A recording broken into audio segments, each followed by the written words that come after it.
Hello, everybody. I'd like to introduce you to a dear friend, Dr. Vandana Shiva.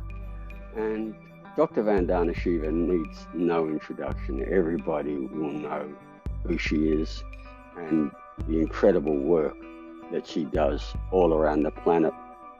Today, we want to talk about the whole issue of food production, and on a global scale, and start talking about why this is disrupted. Who are the people who have such an influence that we've got over 1 billion people who are food insecure and another billion who get empty calories without enough proper nutrition, vitamins and minerals.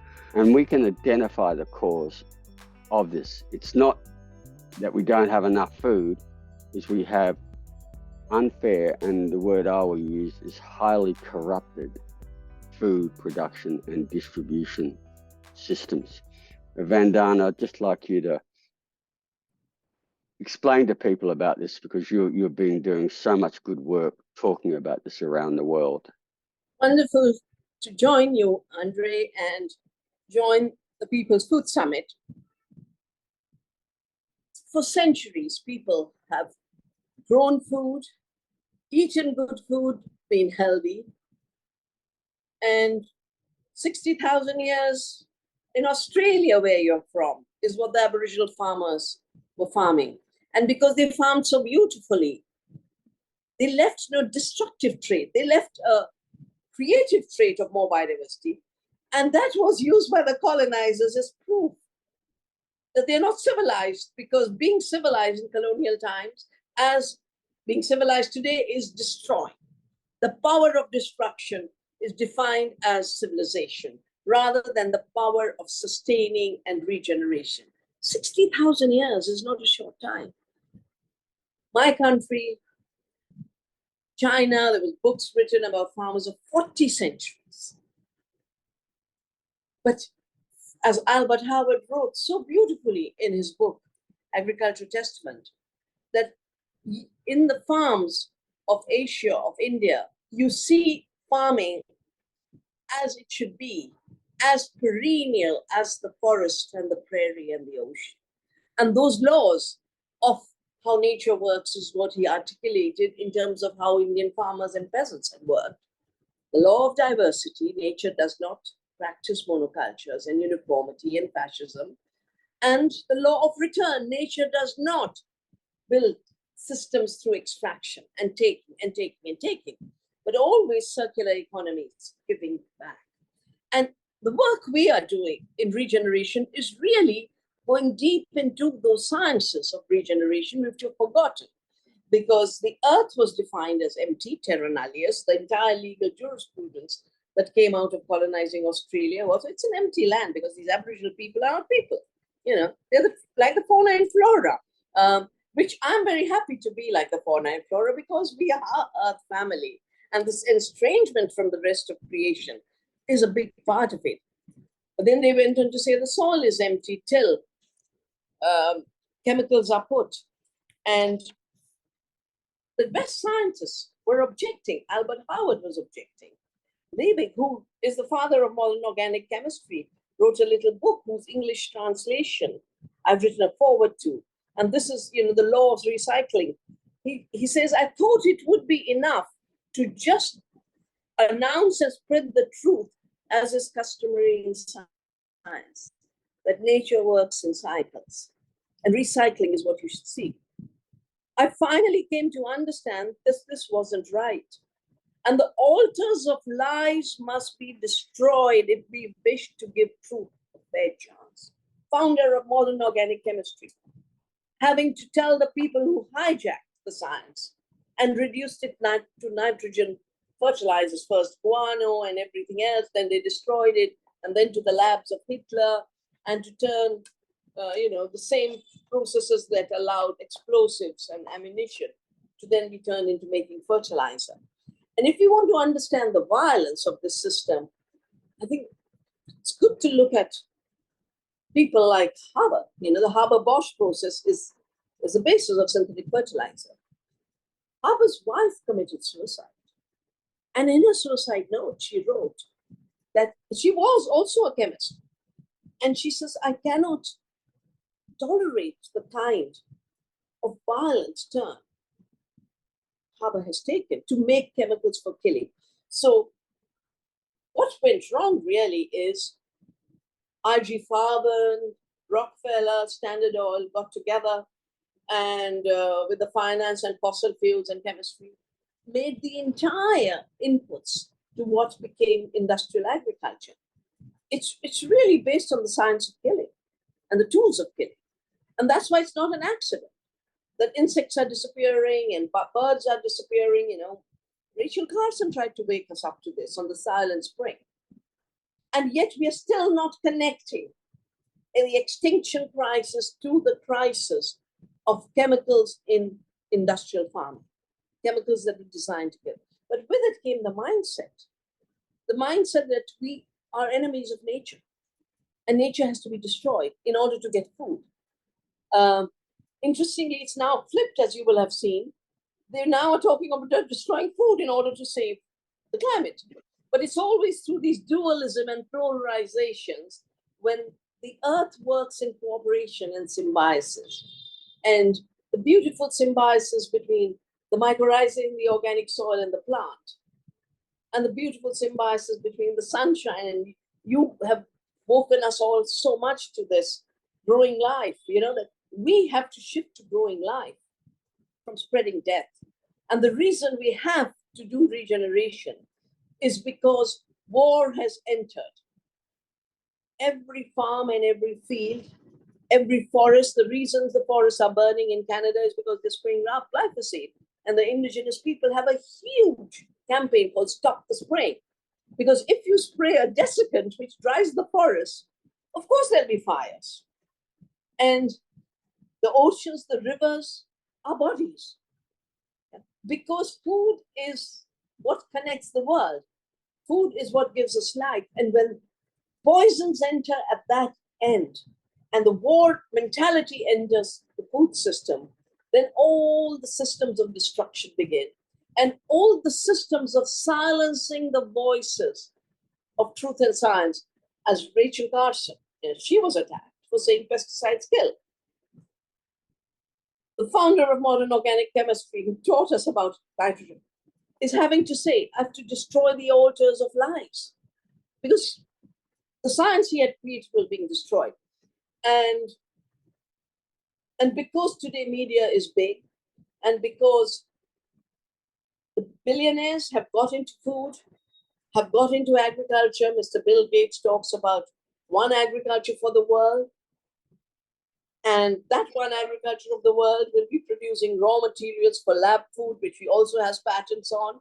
And the buyers of the world are totally in sync with him. Let me just share with you what Bayer said. Bob Reiter of Bayer says, in order for plant-based companies, plant-based is just another word for, in their vocabulary, another word for lab food, because everything is plant-based. Yeah, everything begins with the green leaf, it begins with the photosynthesis. So plant-based in their language is factories to produce food. And Bayer is saying, in order to get this at scale and in large enough quantity, they'll have to turn to us. They will require efficient sources of amino acids and carbohydrates. Food has disappeared. Food is raw material for the lab's feedstock, as you know. And this will bring them around to row crops, the last thing you want to do. To around crops that can be tilled and cultivated by machine. All the things that are wrong with industrial agriculture. What's wrong with industrial agriculture is A, it's based on fossil chemicals and a war mentality. 2, it's based on fossil-run machinery. 3, it's based on rows of monocultures.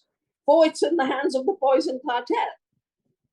And they, with the billionaires now, will not tolerate the real science. They will not tolerate truth.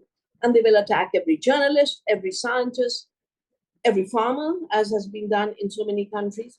And that's why our common work of solidarity, our common work of truth, our common work of caring for the earth and stopping this war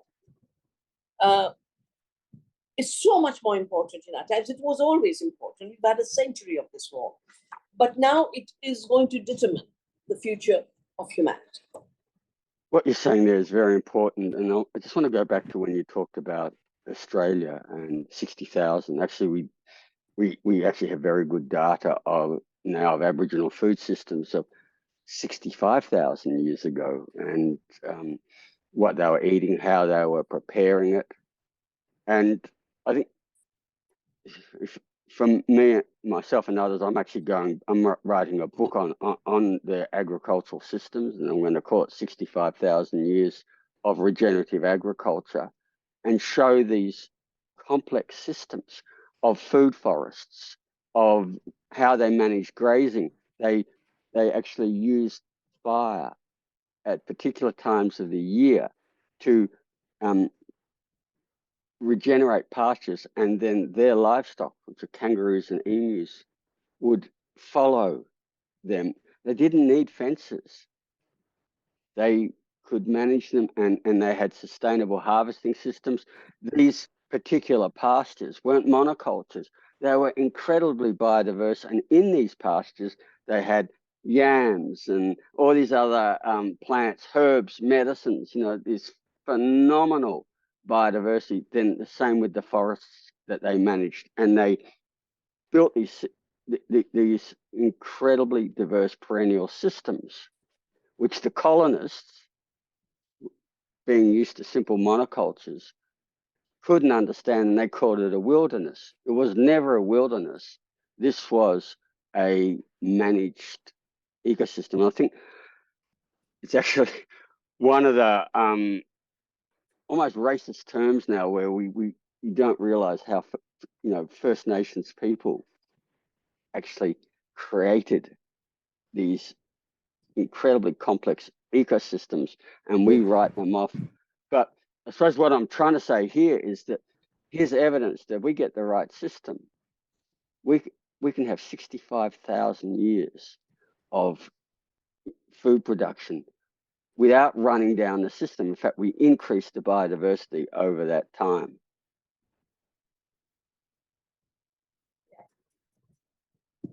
And with my work in India, found the violence of industrial agriculture, which is a war agriculture, it can destroy fragile ecosystems in 2 and 3 years. It destroyed Punjab, one of the most robust areas with lots of water, good plains, in 10 years. But the more fragile, arid and semi-arid areas, in 2-3 years, it's finished. Yep. And here we have 65,000 years. And I think we need to really start putting this time scale for the work of good farming. Yeah, that we are here to farm for the next 65,000 years. Exactly. And our little bit of work is to make sure that the path to the 65 years is not closed by the greedy, the billionaires, the warmongers. And it breaks my heart to see the climate treaty, which we framed with the biodiversity treaty, and they were two sides of the same coin, because the biosphere is what manages the atmosphere and the climate. And this is the living earth, Gaian thesis. To put the two separately, and now to try and say the only way we can save the climate is by destroying what remains of biodiverse ecological agriculture and turning it into even bigger monocultures of feedstock for lab food. I think that is the latest attack. And together, the regenerative organic movement, the indigenous people who are regenerators, we all need to down join hands for the 65,000 year vision. Yeah. Look, I couldn't agree more. I think this is really important. And when we start looking at indigenous cultures and how they maintain the planet, and it was colonialism that destroyed it. So, I think Sir Albert Howard is a classic case on how incredibly diverse and resilient and productive Indian farming was.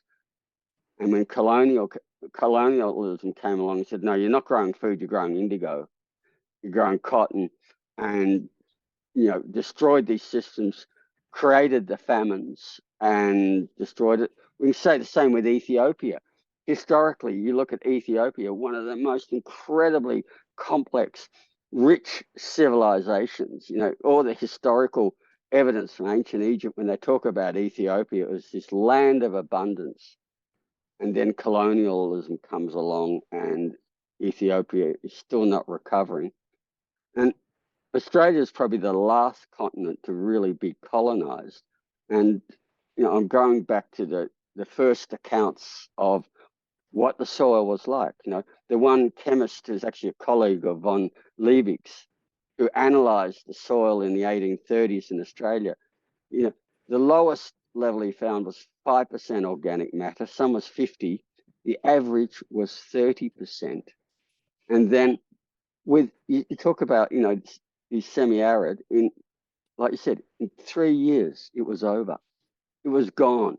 The biodiversity was gone, the pastures were gone, and the traditional owners now, because their food systems were destroyed, were now refugees in their own country because of this.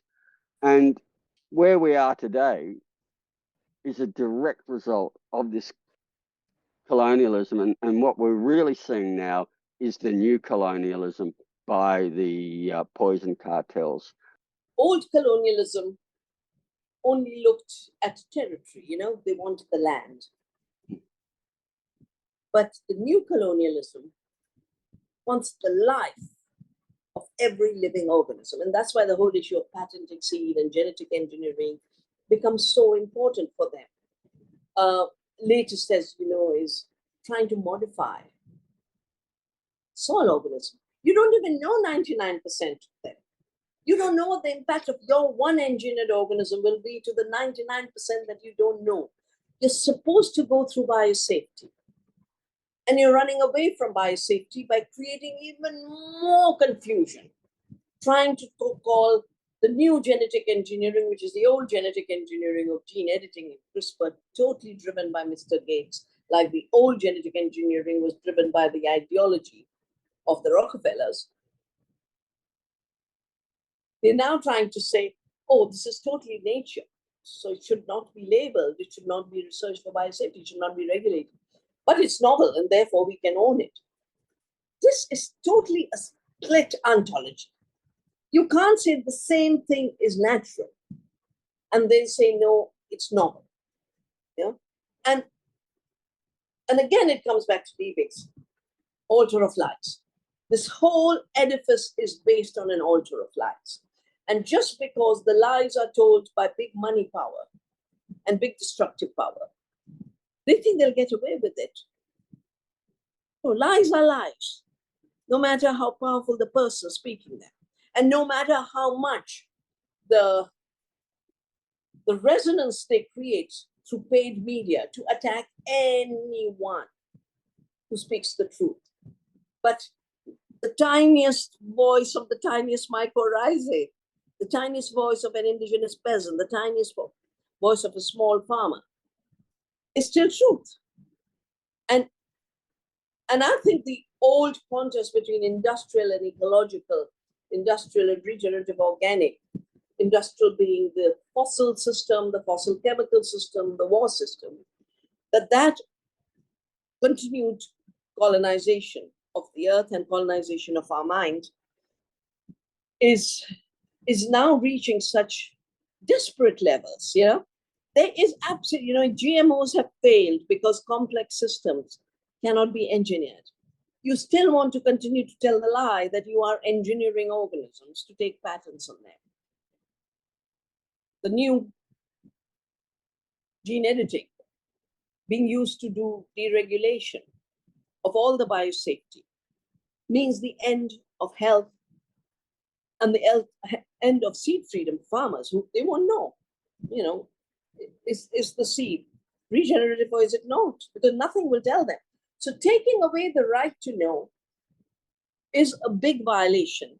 And interestingly, the governments that talk a lot about free speech do not allow the free speech and the right to know of their own citizens when it comes to the food question. Because when it comes to the food and agriculture question, sadly, most governments are totally captive to the poison cartel. And that's why I want to congratulate the Mexicans, who through the movement of defense of corn and saying no to GMO corn, have created an entire system of governance where the president stands with the people and with the corn.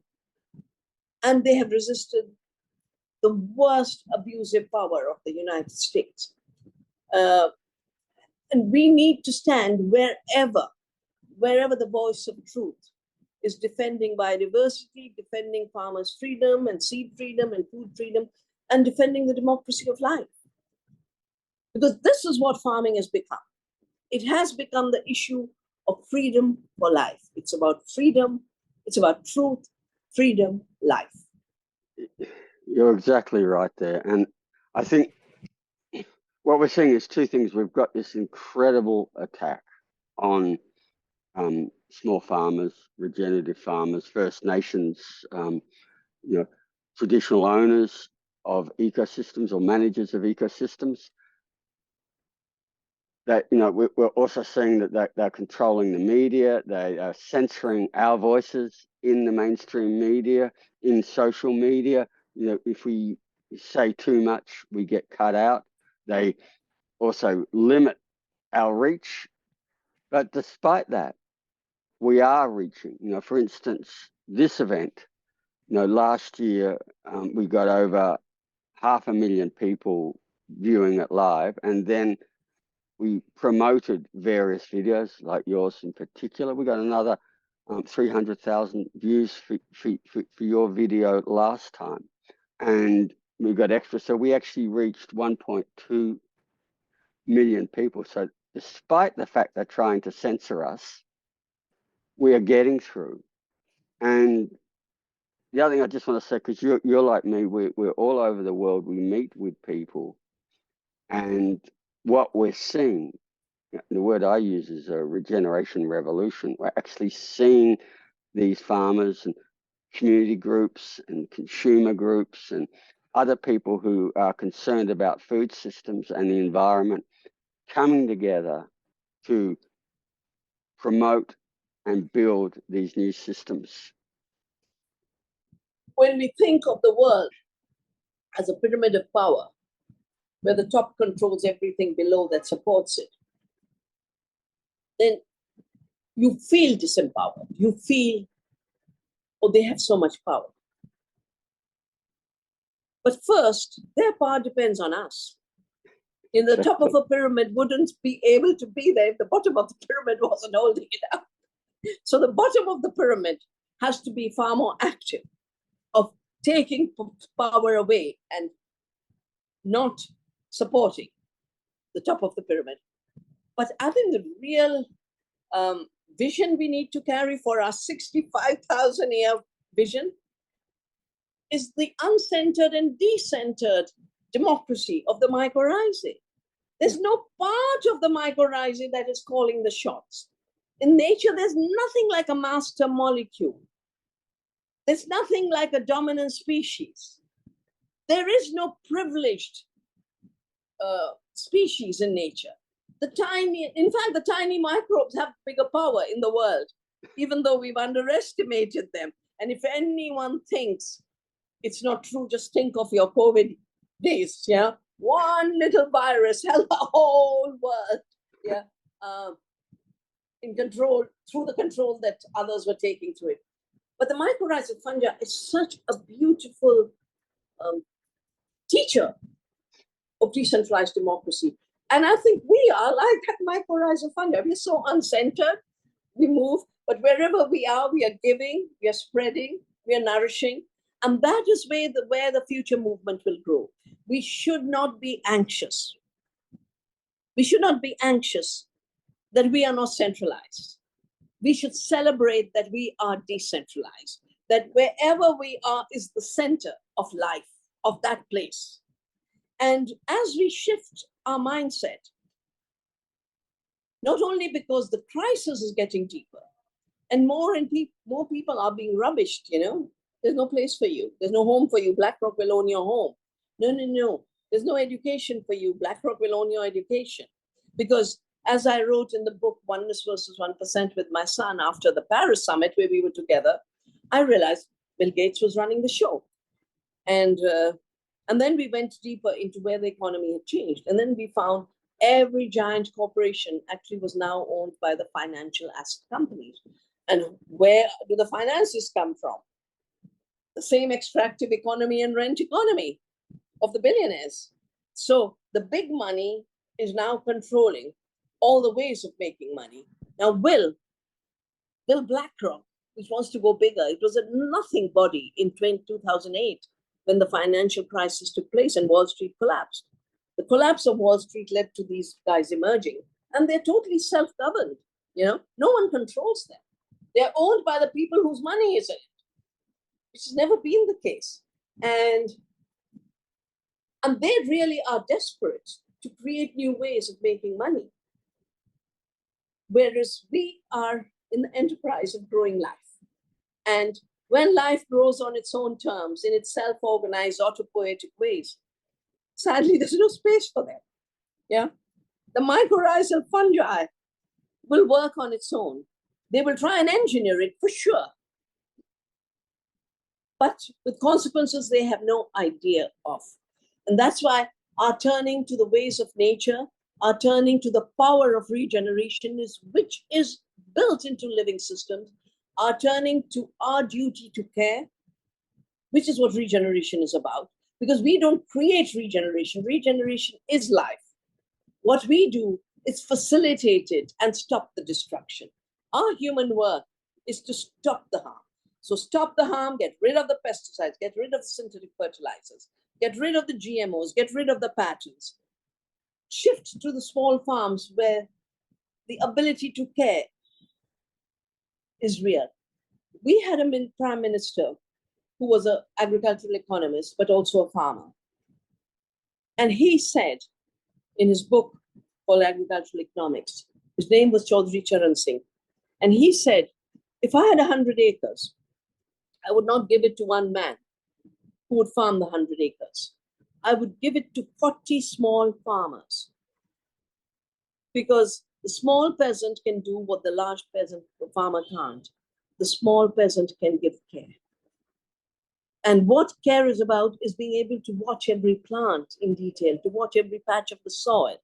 And that, the eyes and the heart on the land is what the small farm has.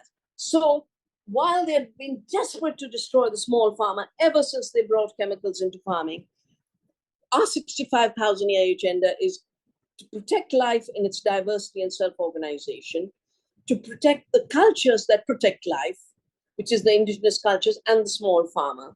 And if you have to be a small farmer growing 200 things on your farm, half of them wild and uncultivated, you didn't grow them, but if you're not killing them, they're growing. If you're not spraying Roundup, they will happily give you lots of food. Half the food of the world could be uncultivated edibles. If we just let it grow, and it will increase the biodiversity. And when we do that, we end hunger. When we allow this biodiversity to grow, and as our book, Health Per Acre, shows, biodiversity is where food comes from. Biodiversity is not just more nutrition per acre, but now we are realizing our gut microbiome needs biodiversity. You can't cheat the gut. You can cheat the supermarket shelf, but you cannot teach the gut. And therefore, when you have this level of diversity, then you will have to decentralize distribution. Because the global market needs monocultures, and that's why we've reduced from 10,000 species of plants we ate to about 4 or 5 commodities that can bring profits to the agribusiness. No, we need to shift from 10,000 to 20,000 and just increase our diversity of edibles. That means a much more indigenous knowledge in our food systems. and more distribution. First, food for the soil. Anyone who says the soil doesn't need food doesn't realize food begins in the soil. Second, food for the family. The small farmer has to be fed. Half the hungry of the world are farmers today. That is so unfair. Then food for the local community. Let local distribution thrive. Neighbor to neighbor, local markets everywhere, farmers markets everywhere. And let the global system get a few leftovers. It's fine. You know, we used to send spices to Europe way back, and we are happy to continue to do that. But we will not destroy our ability to produce food for the soil, food for the community, food for humanity, just for churning out larger and larger commodities that are so, have an appetite that is so limitless that they must invade every forest. And let's just go back to the climate thing. When I wrote Soil Not Oil, I'd assessed about 45% because IPCC was not doing an agriculture disaggregation. And I said, when food gets transported, food gets industrially manufactured. And I just took those categories and said, let's say half of it for food. Came to 45%, but it's 50%. 14% from the fossil production, both fossil fuel use and fossil chemical use. 20% from destruction of forests. Why are we growing soya bean in the Amazon? 20% from food miles, ultra processing that is making us all sick, packaging that is polluting the planet. And then because we've created a system of uniformity, we've created a system of waste, another 4%, where we can get rid of all of this. We can bring it totally to zero while enhancing the capacity of the biosphere through regeneration to pull down the excess, as you have shown repeatedly, as we have talked repeatedly. And I think this is our work in the People's Regenerative Movement.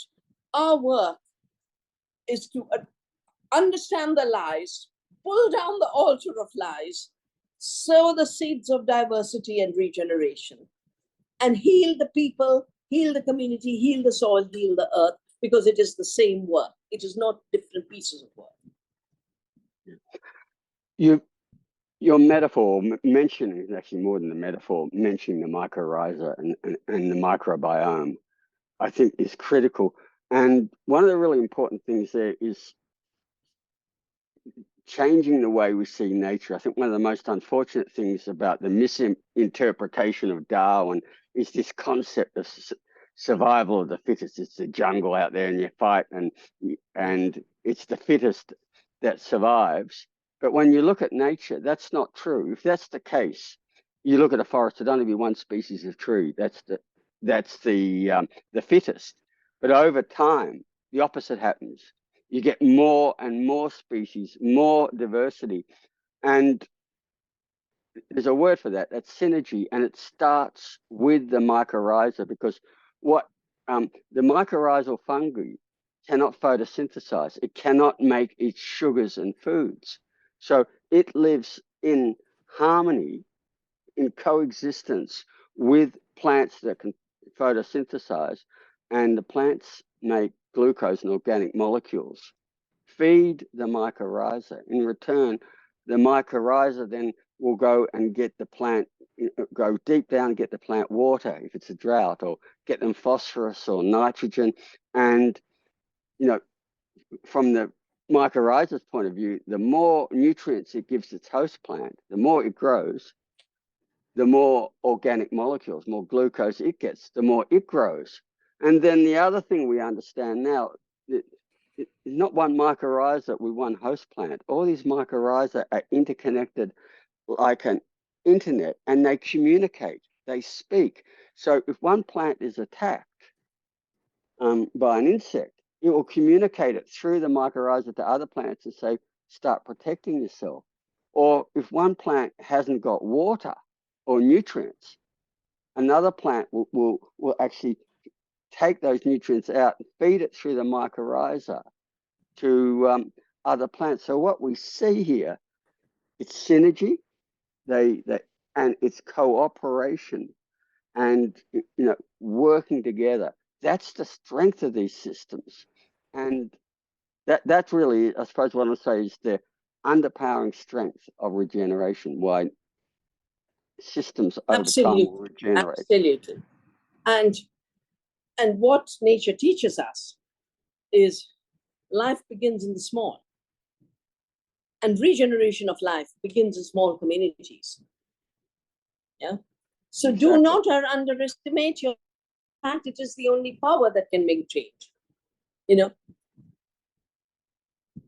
giant organizations can create the next wave of destruction, oppression, control.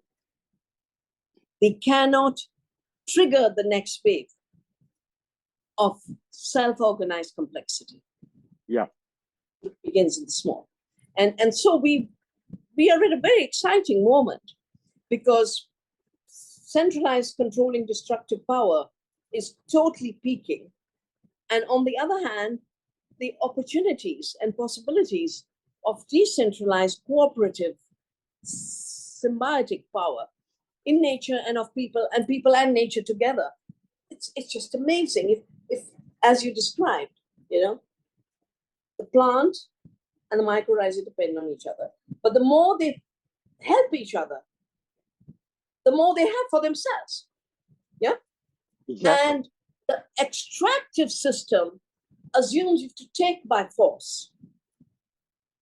The ecological system realizes that it's in giving you will receive. Of course, you'll receive more. The more you give, you'll have more. The more the mycorrhizae gives nutrients to the plant will grow and will give more food to the mycorrhizae.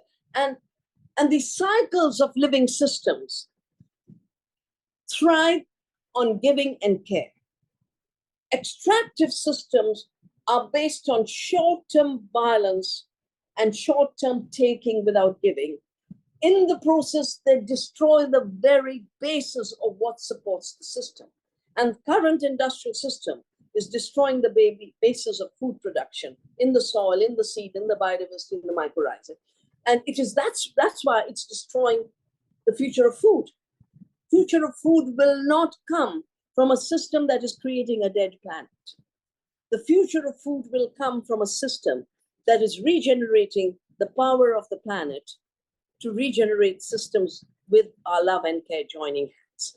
So in this 65,000-year venture, we send greetings to everyone who's at the People's Food Summit. And just do your bit. Do your bit. Find your space. And it could be a little garden in your backyard. It could be a little pot in your balcony. It could be your farmers who feed you. But make the links. Be the mycorrhizae, make the links. I just want to finish up now and just talk about the wider scope of what's happening in regeneration.